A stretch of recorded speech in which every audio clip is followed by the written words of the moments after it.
Buenas noches, queridos hermanos y amigos. Qué bueno ver a un grupo tan numeroso de personas aquí un miércoles en la noche para estudiar la palabra del Señor. Como se anunció, vamos a estudiar en nuestro tema de hoy algunos detalles sobre tal vez la profecía más difícil de la Sagrada Escritura, Daniel, el capítulo 11. Quiero decirles que una de las frustraciones que yo tengo es tratar de competir con la televisión. Saben que nos hemos vuelto muy superficiales en nuestra forma de pensar. En gran medida ya no podemos pensar lógicamente ni podemos en realidad concentrarnos sobre el estudio de la palabra de Dios, al menos que haya algo emocionante, algo espectacular. Lo que vamos a estudiar esta noche es complejo, pero creo que van a darse cuenta que es de grandísima importancia para estos últimos días. Así que vamos a tomar unos minutos para pensar y razonar de una forma calmada, serena. Procuremos concentrarnos sobre lo que vamos a estudiar. Sin embargo, antes de entrar a nuestro estudio, queremos pedir la compañía de Dios. Así que les invito a que junto conmigo inclinen sus rostros y vamos a orar. Padre Celestial, te damos gracias una vez más por el privilegio de encontrarnos en este lugar. Padre, necesitamos para comprender esta profecía sabiduría divina, pues la sabiduría humana no puede alcanzar a abarcar las grandes cosas de tu santa palabra. Así que pedimos que te manifiestes en este lugar por medio del ministerio de tu Espíritu Santo. Te damos gracias, Padre, por escuchar y responder nuestra oración, porque te lo pedimos en el nombre de Jesús. Amén. Al examinar los escritos del espíritu de profecía, es decir, los escritos de Ellen White, encontramos que ella solamente tiene 3 referencias al capítulo 11 de Daniel. Y ustedes se van a dar cuenta por qué estoy comenzando de esta forma mi presentación, porque vamos a compaginar la escritura con estos comentarios del espíritu de profecía. Uno de esos comentarios que ella tiene sobre Daniel 11 es un comentario muy general. Un segundo comentario que ella tiene es un poquito más específico. Y el tercer comentario que ella tiene, y recuerden que ella escribió más de 100,000 páginas, y solamente hace 3 referencias primarias a Daniel capítulo 11. La tercera referencia es bien específica, y allí ella cita versículos del capítulo 11 de Daniel. En efecto, ella cita los versículos 30 hasta el versículo 36 del capítulo 11. Solo una vez en todos sus escritos ella cita algún versículo de Daniel 11. En una cita ella menciona o pone allí en esa cita los versículos 30 hasta el versículo 36. Vale decir que ella nunca menciona los versículos controversiales, que son los versículos 40 al 45. No solo ella no cita estos versículos, sino que no usa ni siquiera el lenguaje de estos versículos. Es decir, la terminología de estos versículos 40 al 45 del capítulo 11, ella no lo usa en ninguna parte de sus escritos. No solo no cita los versículos, sino que no usa la terminología ni el lenguaje. Y esto ha llevado a muchas personas a pensar que ella no tuvo nada que comentar sobre Daniel 11, 40 al 45. Yo quiero en esta noche disipar esa idea. Tuvo mucho que decir de Daniel 11. Aunque los versículos 40 al 45 nunca los cita, nunca usa la terminología del lenguaje, tiene mucho que decir en cuanto a estos versículos. Ahora, quisiera para comenzar leer estas 3 citas que encontramos en los escritos de esta comentarista bíblica.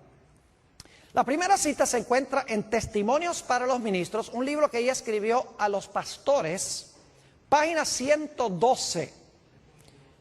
Y aquí, como menciono, es una referencia bien indirecta.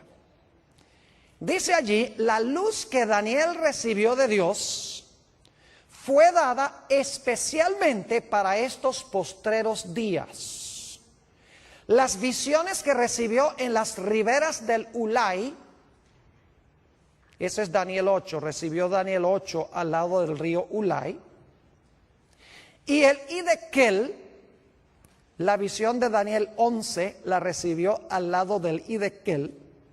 Los grandes ríos de Sinar están ahora en el proceso de cumplirse y pronto todos los eventos predichos se habrán cumplido. Ahora fíjense que ni siquiera menciona Daniel 11, sencillamente menciona que las visiones que recibió al lado del Ulai, que es Daniel 8, y la visión que recibió al lado del Hiddekel, que es Daniel 11, están en el proceso de cumplirse. Y pronto todos los eventos que se mencionan allí se habrán terminado de cumplir. Ahora, la segunda cita es un poquito más específica. Se encuentra en un tomo que se llama Testimonios para la Iglesia, tomo 9, la página 14. Busqué esta cita en español y no la pude conseguir, así que la traduje. En el libro Testimonies for the Church, tomo 9, página 14, dice ella esto. El mundo está agitado con el espíritu de guerra. La profecía del capítulo 11 de Daniel casi se ha cumplido por completo. Entonces, ¿en qué parte de Daniel 11 estaríamos nosotros hoy? Si la profecía de Daniel 11 casi se ha cumplido por completo, significa que la mayor parte del capítulo se ha cumplido y estamos ¿a dónde? Estamos en los últimos versículos de Daniel 11. Sigue diciendo, pronto las escenas de angustia que se describen en las profecías ocurrirán. Ahora, en esta cita menciona específicamente Daniel 11. Dice que está, en la primera cita dice que Daniel 11 está en el proceso de cumplirse. Aquí un poco más específico, porque dice que la mayor parte de Daniel 11 ya se ha cumplido. Es decir, estamos en las escenas finales de Daniel, el capítulo 11. Ahora, la tercera cita es bien específica. Es la única cita, como les mencioné, a donde ella cita versículos de Daniel 11. Ella cita los versículos 30 al 36. Y quiero leer esa cita. Se encuentra, lamentablemente, está en una fuente que no se encuentra en español, no se encuentra traducido, pero yo traduje esta cita. Se encuentra en un tomo que se llama Manuscript Releases, tomo 13, en la página 394. Son materiales de la hermana White que no se habían publicado antes. Se sacaron más o menos unos 20 tomos con todo ese material que antes no había sido publicado. Por eso se llama Manuscript Releases, tomo 13, página 394. Fíjense lo que dice. No hay tiempo que perder. Nos esperan tiempos angustiosos.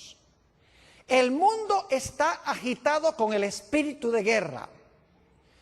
Pronto ocurrirán las escenas de angustia que se describen en las profecías. La profecía del capítulo 11 de Daniel casi se ha cumplido por completo. Hasta ahí es parecido a la cita del tomo 9 de los Testimonios. Pero ahora sigue diciendo, mucha de la historia que ha ocurrido en cumplimiento de esta profecía se repetirá. Pregunta, ¿hay una porción de Daniel 11 que se cumplió ya? Sí. Dice, una vez más, mucha de la historia que ha ocurrido en cumplimiento de esta profecía, no dice que la profecía se va a volver a repetir, dice mucha de la historia que cumplió la profecía se va a repetir. Y luego note lo que sigue diciendo en el versículo, esta cita. Después de decir mucha de la historia que ha ocurrido en cumplimiento de esta profecía se repetirá, ella dice esto: En el versículo 30, ahora va a decir cuál parte se va a repetir de nuevo, cuál parte de la historia de Daniel 11 se va a repetir de nuevo. Dice, en el versículo 30, se habla de un poder que se enojará contra el pacto santo y hará según su voluntad. Volverá pues y se entenderá con los que abandonen el santo pacto. Y luego, no voy a citar los versículos, luego ella continúa citando los versículos 31 al 36. Es decir, el que leía el versículo 30 y luego ella cita versículo 31 al 36 y entonces dice esto. Escenas semejantes a las que se describen en estas palabras ocurrirán. Yo pregunto entonces, ¿qué porción de Daniel 11, según esta autora, se va a repetir de nuevo? ¿O qué eventos históricos, en cuáles versículos se van a volver a repetir? Son los eventos que se describen ¿dónde? En los versículos 30 hasta el versículo ¿qué? Hasta el versículo 36. Y quiero recalcar nuevamente que ella no dice que la profecía se va a cumplir dos veces. Dice que mucha de la historia que se realizó en cumplimiento de esta profecía se va a repetir. No es la profecía, es la historia que cumplió la profecía la que se va a volver a repetir. Es decir, las escenas que describen los versículos 30 al 36 van a ocurrir de nuevo en la historia. Ahora, para entender lo que ella está tratando de decir, necesitamos regresar un momento para repasar la secuencia de reinos que encontramos en Daniel 7 y Daniel 8. Y esto lo voy a hacer rápido, no voy a buscar los versículos, porque la mayoría de los que estamos aquí hemos estudiado estas profecías. En Daniel 7 tenemos un león. ¿Qué representa el león? Babilonia. Luego tenemos un oso. ¿Qué representa el oso? Medo-Persia. Luego tenemos un leopardo. ¿Qué representa el leopardo? Grecia. Luego tenemos un dragón o una bestia terrible que representa ¿qué reino? Roma. Y luego a ese dragón le salen 10 cuernos. ¿Qué representan los 10 cuernos? Representan los 10 reinos en los cuales se dividió el imperio romano. Y luego entonces sale un cuerno ¿qué? Un cuerno pequeño que gobierna ¿por cuánto tiempo? Por 1260 años. Ahora, ¿qué representan los 10 reinos? O los 10 cuernos, 10 reinos de Roma. ¿Y qué representa el cuerno pequeño? El cuerno pequeño representa la iglesia romana desde el tiempo cuando cayó el imperio romano y se fragmentó en 10 reinos y 1260 años más adelante, en 1798, cuando recibió una herida mortal. Es decir, tenemos cierta secuencia de reinos: Babilonia, Medo-Persia, Grecia, Roma pagana, Roma papal. Esa es la secuencia de reinos. Ahora necesito ir a Daniel 8, porque Daniel 8 sigue la misma secuencia, pero hay una excepción. En Daniel 8 no empieza con Babilonia, sino que empieza con ¿cuál reino? Empieza con Medo-Persia. ¿Recuerdan un carnero? ¿Cuántos cuernos tiene el carnero? 2. Uno es más alto que el otro y dice que este carnero representa ¿qué reino? Daniel 8 lo dice, versículo 20. Dice, el carnero representa el reino de Medo-Persia. Muy bien. Y luego después se levanta un macho cabrío que viene y ataca al carnero. ¿Y qué representa ese macho cabrío que tiene un cuerno notable entre sus ojos? Representa Grecia. ¿Y qué representa el cuerno notable? A su primer rey, Alejandro Magno. Y luego ese cuerno es quebrado, que significa que cae Alejandro Magno, y luego salen ¿cuántos cuernos? Salen cuatro cuernos, y en medio de esos 4 cuernos sale un cuerno ¿qué? Un cuerno pequeño. Ahora, claramente en Daniel 8 dice que el carnero representa a Medo-Persia. No cabe duda que el macho cabrío representa a Grecia. Su primer rey es Alejandro Magno. Los 4 cuernos que salen cuando ese cuerno grande es quebrado representan los 4 reinos en que se fragmentó el reino griego. Y luego entonces encontramos el cuerno pequeño, que si ustedes estudian con cuidado Daniel 8, van a encontrar que el cuerno pequeño tiene dos etapas. En primer lugar, el cuerno pequeño se extiende horizontalmente, porque conquista al norte, a la tierra deseable y al sur. Es decir, se extiende geográficamente. Pero luego dice que ese cuerno pequeño se mete con el reino de Dios y pisotea el santuario de Dios. Es decir, al principio es un cuerno político, pero luego se convierte en un poder religioso. Dos Romas, Roma política y Roma ¿qué? Y Roma religiosa. Es decir, tenemos la misma secuencia. Tenemos, en Daniel 7 empieza con Babilonia, ya Daniel 8 empieza con Medo-Persia, Grecia, Roma política, luego Roma papal o Roma religiosa. Ahora, con este trasfondo podemos entender un poco mejor la secuencia de Daniel 11. Vayan conmigo a Daniel 11 y vamos a leer empezando en el versículo 2. Lógicamente no podemos estudiar todos los detalles de este capítulo porque nos tomaría demasiado tiempo. Lo que quiero es que vean la secuencia de reinos. Daniel 11 y el versículo 2. Fíjense con qué reino comienza Daniel 11. Y ahora yo te mostraré la verdad. He aquí que aún habrá 3 reyes ¿en qué? En Persia. Y el cuarto se hará de grandes riquezas más que todos ellos. Y al hacerse fuerte con sus riquezas levantará a todos contra el reino ¿de qué? De Grecia. ¿Con qué empieza Daniel 11? Con Persia. ¿Empezó Daniel 8 con Persia? Claro que sí. Ahora, note lo que dice el versículo 3. Acaba de mencionar el reino de Grecia y dice en el versículo 3, se levantará luego un rey valiente, el cual dominará con gran poder y hará su voluntad. Ese es el cuerno notable en Daniel 8. Pero cuando se haya levantado, su reino será ¿qué? ¿Qué pasó con el cuerno en Daniel 8? Fue quebrado. ¿Y repartido hacia qué cosa? Los 4 vientos. ¿Cuántos cuernos salieron en Daniel 8 después que el cuerno notable fue quebrado? 4, exactamente. Dice, no a sus descendientes, ni según el dominio con que él dominó, porque su reino será arrancado y será para otros fuera de ellos. Es decir, su reino no fue a ninguno que descendió de él. Históricamente eso es cierto. Así que en Daniel 11 empezamos en primero con Persia, luego continuamos con ¿quién? Grecia, el cuerno notable que es quebrado, 4 reinos que se levantan de allí.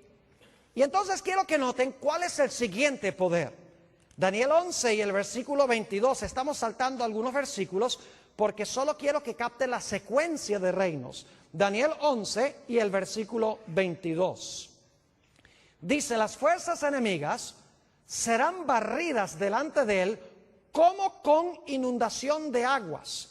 Serán del todo destruidos junto con el príncipe del pacto. Ahora esa palabra destruidos mejor se traduce quebrantados. Es decir, ¿quién iba a ser quebrantado? El príncipe ¿de qué? El príncipe del pacto. Ahora yo pregunto, históricamente, ¿quién fue el que quebrantó al príncipe del pacto? ¿Qué imperio quebrantó al príncipe del pacto? Fue quebrantado ¿por quién? Por Roma. ¿Cuál Roma?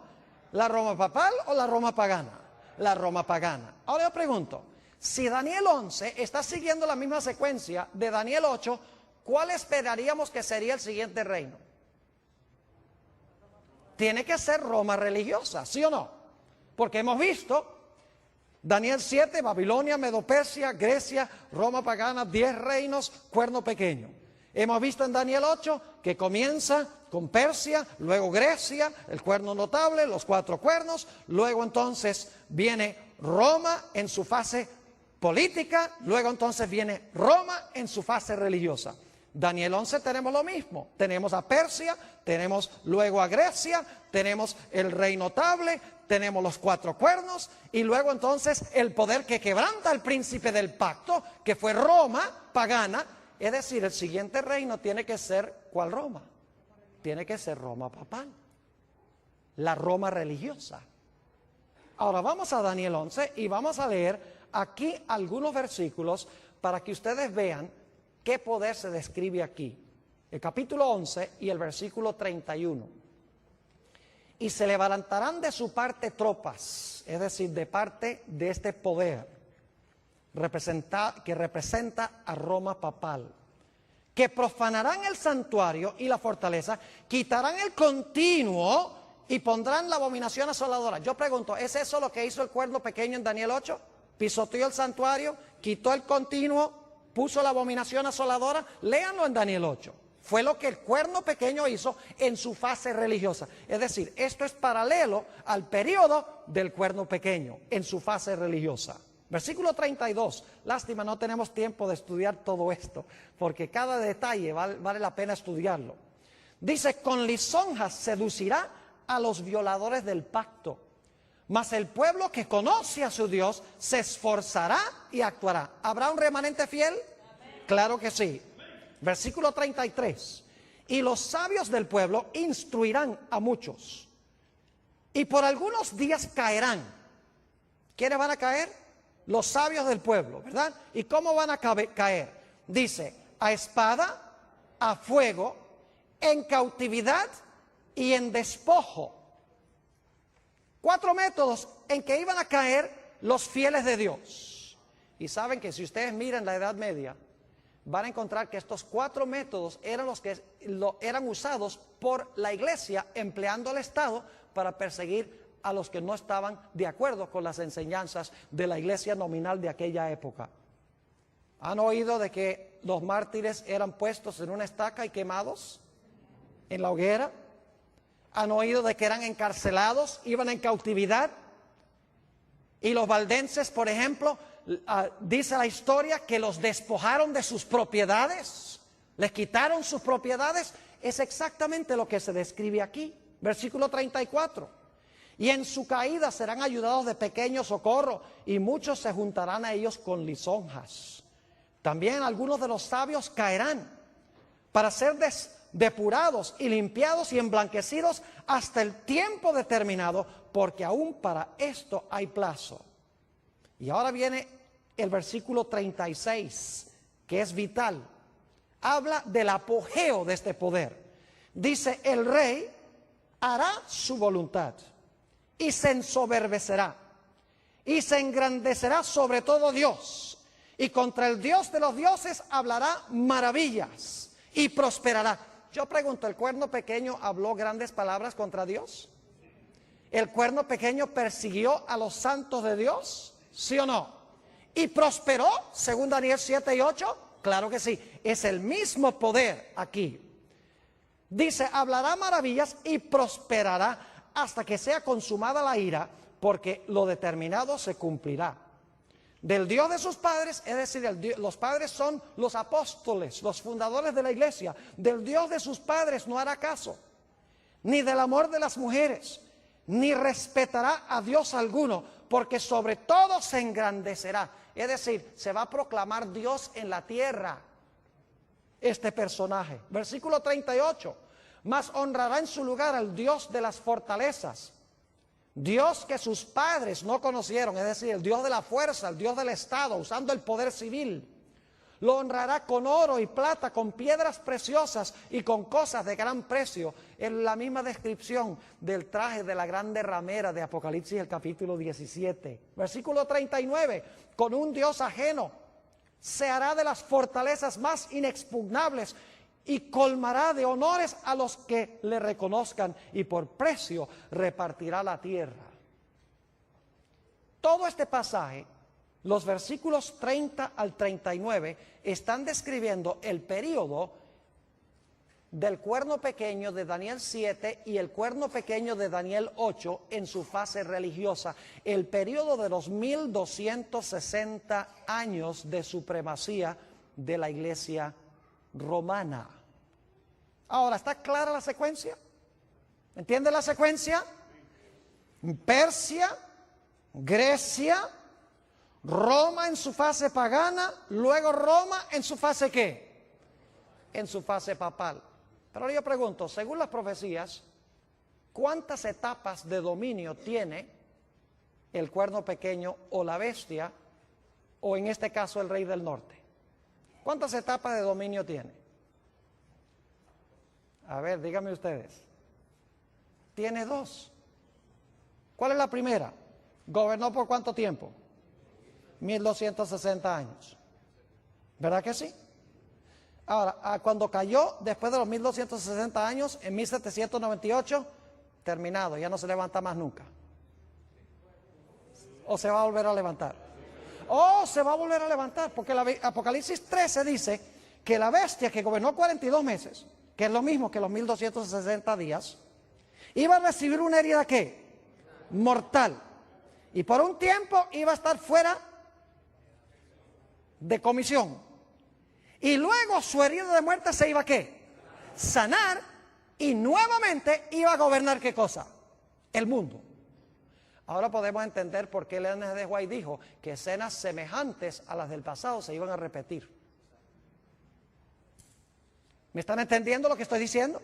Porque el mismo poder que dominó en el pasado, que recibió una herida mortal, que ha estado herido a este sistema, porque no puede usar el poder civil como lo hacía en la Edad Media, ese poder se le va a sanar la herida y luego va a repetir lo que hacía ¿cuándo? Lo que hacía durante los 1260 años. Por eso es que la autora que leímos dice, nuevamente, leo esta cita, dice, escenas semejantes a las que se describen en este versículo o en estas palabras ocurrirán de nuevo. Y luego entonces llegamos al versículo 40. Ahora yo quiero decirles cómo se relaciona el versículo 40 con los versículos 31 al 39. En el versículo 40 habla del rey del sur que se acornea contra el rey del norte. Es decir, el rey del sur ataca al rey del norte en el tiempo del fin. Pero luego dice que el rey del norte levanta contra el rey del sur, ¿qué cosa? Tempestad. Y se lanza contra él. Y si siguen leyendo hasta el versículo 45, se van a dar cuenta que el rey del norte, que dominó durante los 1260 años, versículo 31 al 39, y que recibió una herida mortal por parte del rey del sur en 1798, cuando el rey del sur se acorneó contra él, ese poder dice que va a conquistar al rey del sur y nuevamente va a llegar a tener un dominio mundial, un dominio global. Ahora, es interesante, como les mencioné, notar que Ellen G. White no cita ni un solo versículo de los versículos 40 al 45. O sea, cita hasta el versículo 36, nos ubica. Dice, este es el periodo cuando este poder ejerció su dominio. Pero en cuanto al tiempo cuando se le sana la herida, por lo menos no usa el lenguaje de Daniel 11 y empezando en el versículo 40. Y la gente dice, por lo tanto, ella no tuvo nada que decir en cuanto a estos versículos. Ahora, yo quiero decirles que ella tuvo mucho que decir en cuanto a estos versículos. Y se lo voy a demostrar, pero la forma en que lo vamos a hacer es, en vez de estudiar desde el versículo 40 hasta el versículo 45, lo que vamos a hacer es empezar en Daniel 12 y el versículo 2 y trabajar hacia atrás. En vez de ir hacia adelante del 40 a Daniel 12.2, vamos a empezar en Daniel 12.2 y vamos a trabajar deductivamente, vamos a regresar hacia el versículo 40. ¿Entiende lo que vamos a hacer? Ahora, ustedes dicen, ¿por qué va a hacer esto, Pastor Bor? Le voy a explicar. Porque Ellen G. White, aunque no cita los versículos 40 al 45, varias veces cita Daniel 12 y el versículo 1. Es decir, ella varias veces menciona Daniel 12.1. Y ustedes dicen, ¿por qué es importante eso? Noten cómo comienza Daniel 12 y el versículo 1.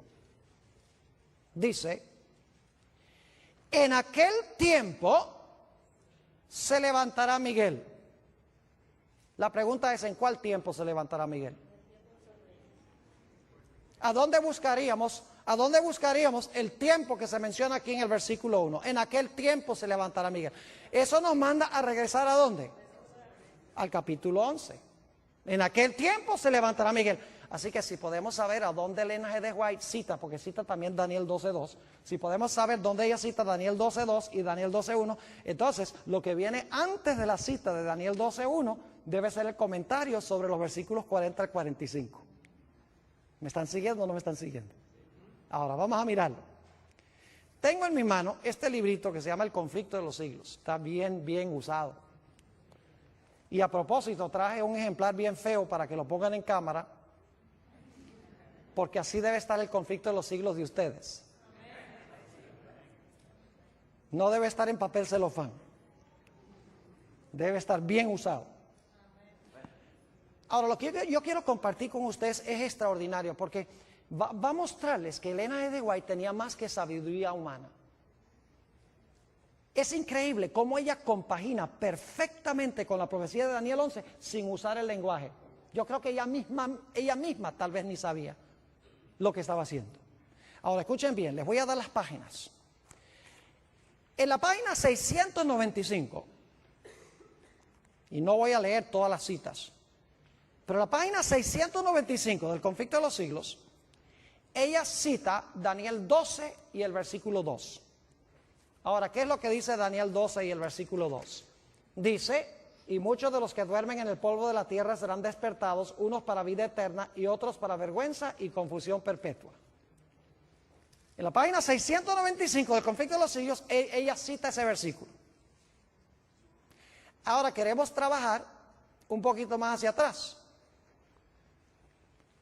¿Saben ustedes cómo se llama el capítulo a donde ella cita ese versículo de Daniel 12 y el versículo 2? El título de ese capítulo es La liberación del pueblo de Dios. ¿Por qué es importante? Dicen ustedes. Vamos a Daniel, el capítulo 12, y fíjense algo interesante.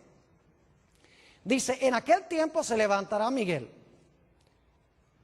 Lo primero que quiero que noten: en aquel tiempo se levantará Miguel, el gran príncipe que está de parte de los hijos de tu pueblo. Se va a levantar Miguel, el que está a favor de su pueblo.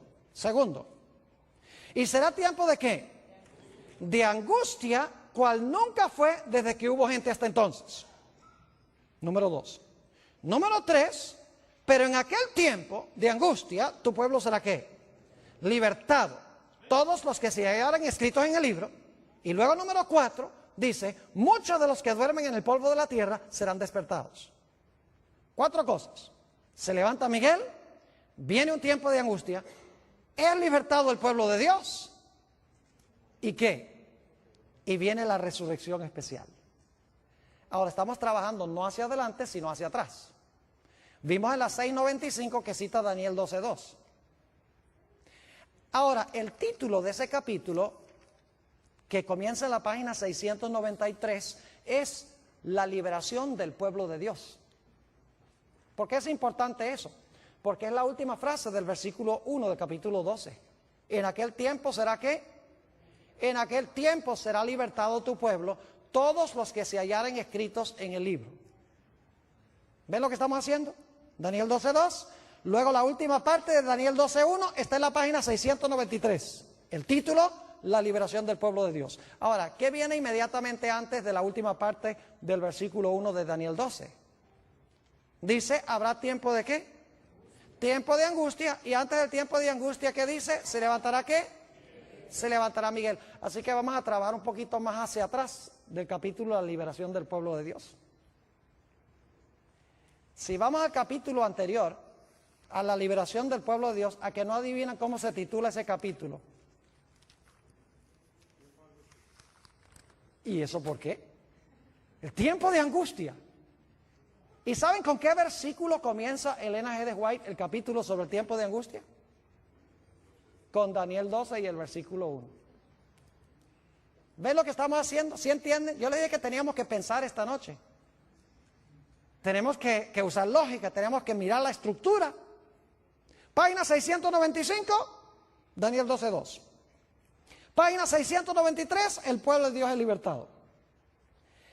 En la página, escuchen bien, en la página 671, yendo hacia atrás, está el capítulo que se titula El tiempo de angustia.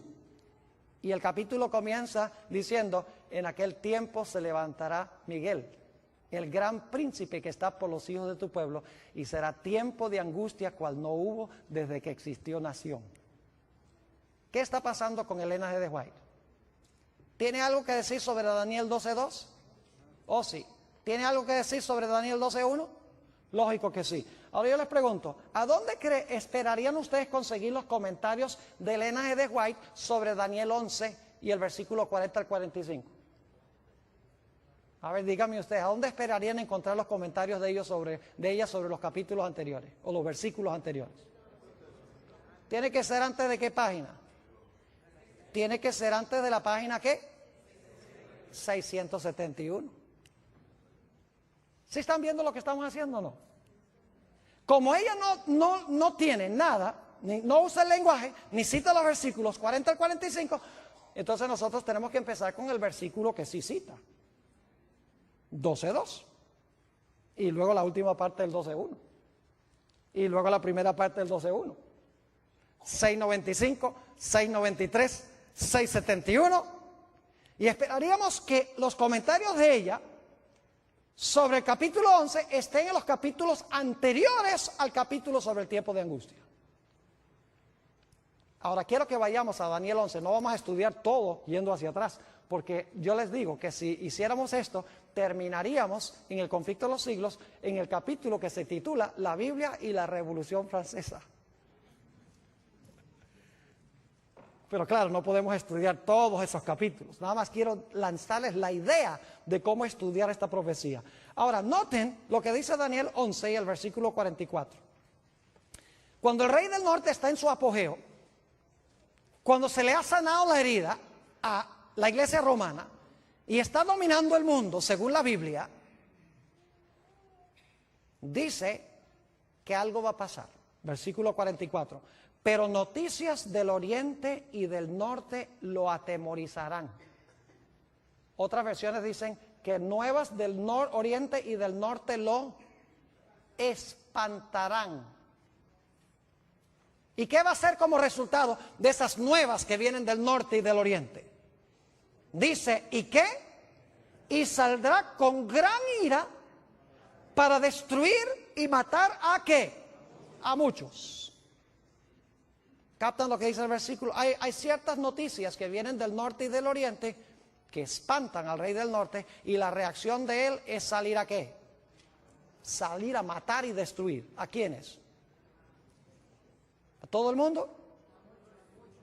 En Daniel es el pueblo de Dios. A usted dice, ¿qué es eso de nuevas del oriente y del norte? Bueno, vamos a Apocalipsis el capítulo 7 y fíjense algo muy interesante. Fíjense lo que viene del oriente según el libro de Apocalipsis. Apocalipsis el capítulo 7 y el versículo 2. Vi también otro ángel que subía de donde sale el sol. ¿Qué punto del compás es ese? Del oriente, muy bien. Y tenía ¿qué cosa? El sello del Dios vivo. Y clamó a gran voz a los 4 ángeles a quienes se les había dado poder de hacer daño a la tierra y al mar, diciendo, no hagáis daño a la tierra ni al mar ni a los árboles hasta que hayamos sellado en sus frentes a los siervos de nuestro Dios. ¿Qué es lo que viene del oriente aquí? El ángel que trae ¿qué? El sello de Dios. Es decir, es el mensaje del sellamiento. ¿Y qué es el sello de Dios? El sello de Dios, no lo hemos estudiado esta semana, pero el sello de Dios es el sábado. El sello en la ley de Dios es el santo sábado. Ahí se encuentra el nombre de Dios, su territorio y el oficio. El único mandamiento que tiene las características de un sello. Es decir, este mensaje que viene del oriente es el mensaje del ¿qué? Del sellamiento. Bueno, ¿y las noticias que vienen del norte qué?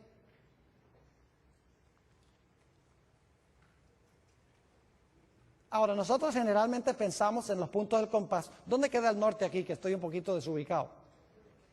¿Hacia allá? Ok, nosotros generalmente pensamos norte hacia adelante, sur hacia atrás, oriente a la derecha y occidente a la izquierda. Pero técnicamente hablando, el norte es arriba y el sur es abajo. El oriente es la mano derecha y el occidente es la mano izquierda. Yo pregunto, ¿a dónde tiene Dios su trono?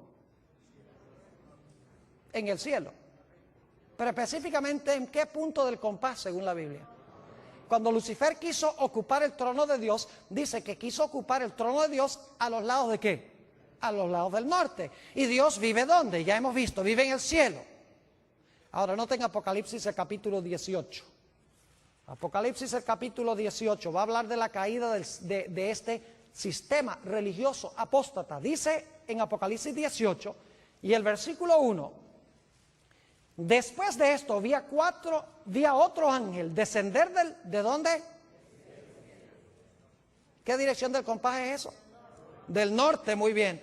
Después de esto vi a otro ángel descender del cielo con gran poder, y la tierra fue alumbrada con su gloria. Pregunto, ¿son nuevas que vienen del norte, sí o no? ¿Sí? ¿El sello viene del oriente? Claro que sí. Y clamó con voz potente diciendo: ha caído la gran Babilonia, que ha dicho sea de paso el mismo rey del norte de Daniel el capítulo 11.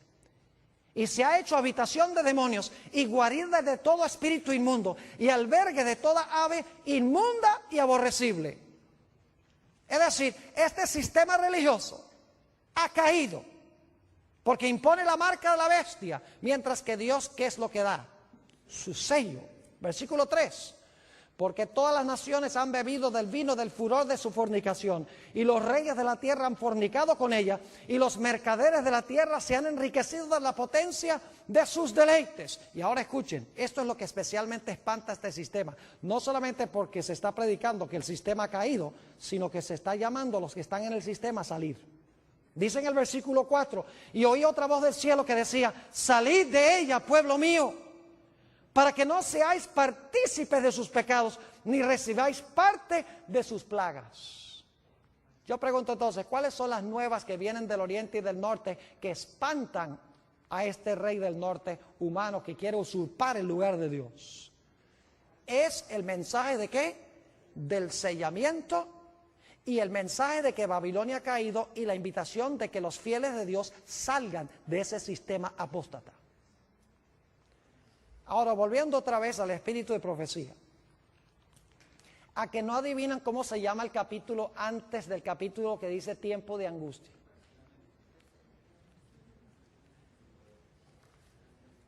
¿Sabe cómo se titula? El mensaje final de Dios. ¿Y saben con qué pasaje comienza Elena G. de Way ese capítulo? En la página 661. Después de esto vi a otro ángel descender del cielo con gran poder, y la tierra fue alumbrada con su gloria. Cita Apocalipsis 18 y el versículo 1 al 4. ¿Y saben qué más dice en ese capítulo? Dice en primer lugar que los poderes del mundo unidos, el protestantismo apóstata, con la iglesia romana y con los reyes de la tierra, están imponiendo por ley la observancia del primer día de la semana. Mientras que el pueblo de Dios, dice allí, con rostros iluminados, está yendo y proclamando que Babilonia ha caído y que la gente debe recibir el sello de Dios, debe guardar el sábado como señal de su lealtad a Dios. Y dice ella allí que como resultado del mensaje que proclama el pueblo de Dios, para usar una buena expresión puertorriqueña, los poderes religiosos del mundo se van a enfogonar contra el pueblo de Dios. Yo pregunto, ¿es lo mismo que encontramos en el versículo 44? Claro que sí. Solo que ella no está usando el lenguaje, pero sí está describiendo los eventos sin usar el lenguaje. En un momento le voy a explicar por qué no usó los versículos ni usó la terminología. Hay una razón especial por la cual no lo hizo. ¿Están entendiendo lo que estamos haciendo? Página 695, Daniel 12:2. Página 693, la última frase de Daniel 12:1. Tu pueblo será libertado. Página 671, se levantará Miguel y habrá tiempo de angustia. Página 661, el mensaje que viene del norte, del cielo, de que la gente salga de Babilonia, y el mensaje del sábado, del sellamiento, de recibir el sello del Dios vivo y la ira que tendrá el mundo religioso contra aquellos que reciban el sello de Dios. Ahora yo quiero preguntar, ¿a dónde esperarían ustedes conseguir lo que Elena G. de White tiene que decir sobre los versículos antes del versículo 43? O antes del versículo 44. ¿Dónde esperarían conseguir los comentarios de ella? ¿Antes de qué página? Antes de la página 661. Y si tuviese tiempo, que no lo tengo, iríamos hacia atrás en el conflicto de los siglos y veríamos que Elena G. de White, en su orden cronológico exacto, describe los eventos que se encuentran en los versículos 40, 41, 42 y 43. La única razón por la cual nosotros nos hemos movido de adelante hacia atrás es porque no podemos empezar en el versículo 40 porque Elena G. de White no tiene referencia a ese versículo. Ni al 41, ni el 42, ni el 43, ni el 44, ni el 45. Pero sí tiene Daniel 12.1. Entonces uno, si cita Daniel 12.1 y dice, en aquel tiempo se levantará Miguel. Entonces, aquel tiempo son los versículos anteriores y trabajamos hacia atrás.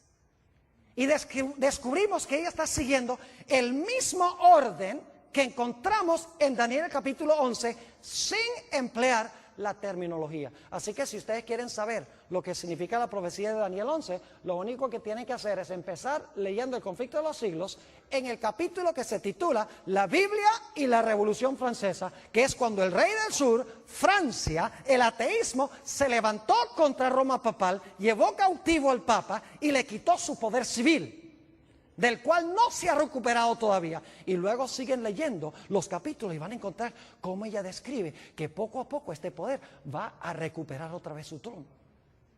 Y se va a unir con los protestantes, que es la tierra gloriosa que se menciona en Daniel 11, 42 y 43. Ojalá tuviera tiempo de hablar de la tierra gloriosa, que representa el protestantismo, especialmente como se encuentra en los Estados Unidos. Y dice que se van a unir con los poderes civiles del mundo, como pasó durante la Edad Media. Y su herida mortal se va a sanar y nuevamente va a recuperar el poderío en el trono del mundo. Yo pregunto, ¿cuadra eso con el panorama que presentan las profecías? Recibió una herida mortal en el tiempo del fin. Por un tiempo estuvo inactiva, pero luego su herida de muerte, que fue ¿qué? Sanada, y se maravilló los Estados Unidos en pos de la bestia. No, Estados Unidos también, pero en realidad se maravilló toda la tierra en pos de la bestia. Ahora alguno dirá, pero Pastor Bor, ¿por qué es que Elena G. de White, si tiene esta interpretación, por qué razón es que ella nunca cita los versículos? ¿Por qué ni siquiera usa la terminología? Es que ni las palabras las usa.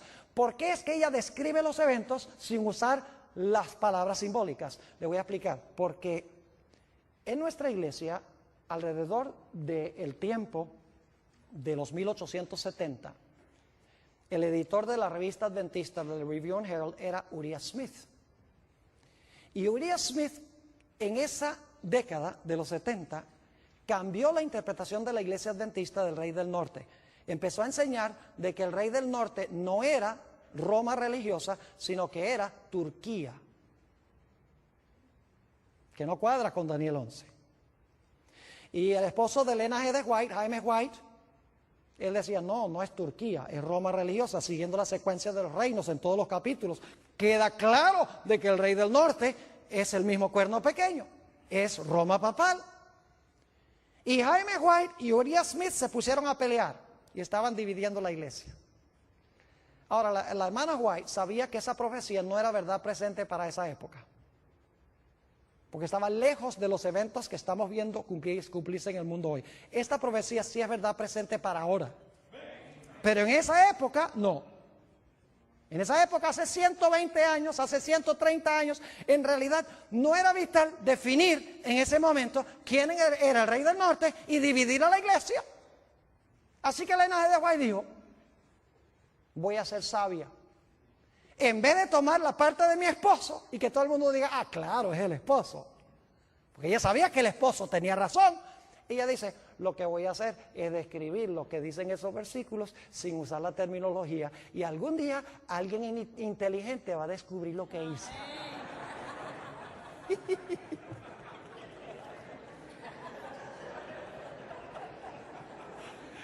Y quiero decirles, yo no soy el único que lo he descubierto. Pero mis hermanos y hermanas, estas no son cosas que nosotros podemos descubrir nada más leyendo someramente la Escritura.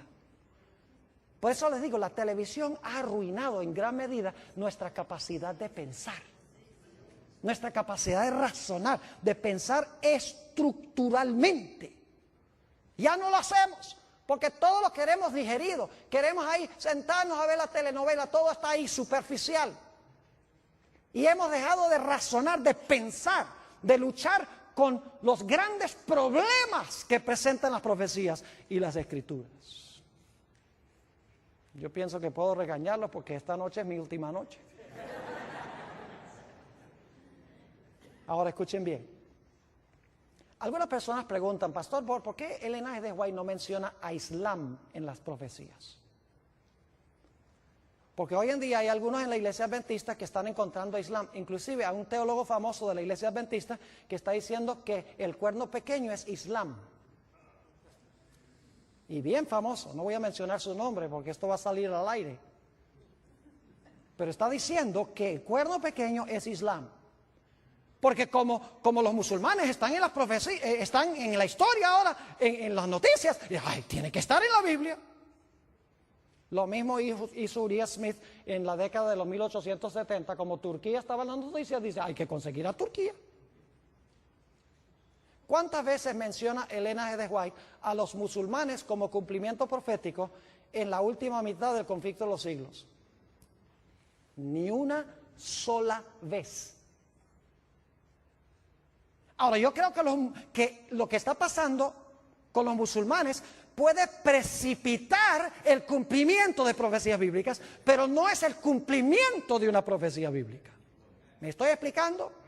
Es decir, puede ser funcional en llevar a cumplir profecías bíblicas, pero no es el cumplimiento de una profecía bíblica. Yo les voy a decir, hay 3 razones por las cuales yo creo que se ha levantado Islam para cumplir profecías bíblicas. Número 1, porque Satanás quiere poco a poco que la gente pierda sus libertades en este país. Porque él sabe que no puede quitar la libertad de la noche a la mañana. Y no voy a describir cómo poco a poco hemos ido perdiendo nuestras libertades, no radicalmente, pero poco a poco. Y va a ser muy fácil algún día usar todas estas, la ley patriota y todas estas cosas, como una excusa para que nosotros seamos echados en la cárcel y no podamos tener un abogado ni nos digan de qué nos están acusando. Y para que puedan escuchar nuestras conversaciones telefónicas. ¿Me estoy explicando? Primera razón, para perder las libertades poco a poco. Segundo, para traer a los Estados Unidos a la prominencia a nivel global.